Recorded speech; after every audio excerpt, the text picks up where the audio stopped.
पुढच्या बातमीकडे अखेर 2 महिन्यांनंतर शनिवार वाड्यातील भिंत दुरुस्त करण्यात आली आहे। साम टीव्हीने ही बातमी दाखवली होती आणि त्यानंतर आता प्रशासनाला जाग आली आहे आणि या भिंतीचं काम प्रशासनाने पूर्ण केलंय। गेल्या 2 महिन्यांपासून ही भिंत पडलेल्या अवस्थेतच होती। याच भिंतीवर गोल फिरून पर्यटक शनिवार वाडा पाहतात, त्यामुळे पर्यटकांचा जीव सुद्धा धोक्यात होता।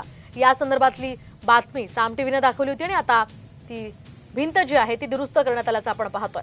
सध्याची हे एक्सक्लुसिव्ह दृश्य आपण पाहतोय। शनिवार वाड्याचे आधीची 2 महिन्यांपूर्वीची दृश्य आपण पहिल्या दृश्यांमध्ये पाहतोय आणि त्यानंतर आता 2 महिन्यांनंतर ही भिंत जी आहे ती दुरुस्त करण्यात आली आहे। त्यामुळे या संदर्भातला आढावा घेतलाय आमचे प्रतिनिधी सागर आव्हाड यांनी।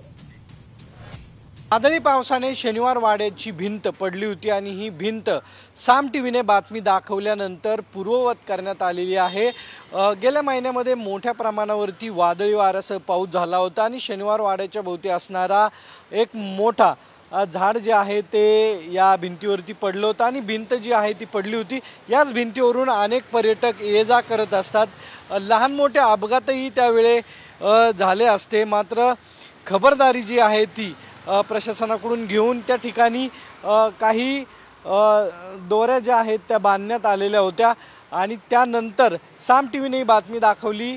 बातमीची दखल घेत प्रशासनाने ही भिंत पूर्णवत केलेली आपल्याला पाहायला मिळते। त्यामुळे पुढील काळामध्ये शनिवार वाड्याच्या जतनाचं काम पुरातत्व विभाग आणि महानगरपालिकेचं आहे। पर्यटक मोठ्या प्रमाणावरती शनिवार वाडा पाहण्यासाठी येत असतात आणि साम टीव्हीच्या बातमीची दखल प्रशासनाने घेतली आहे। कॅमेरामन सुमित भोसलेचा सागरावर साम टीव्ही पुणे।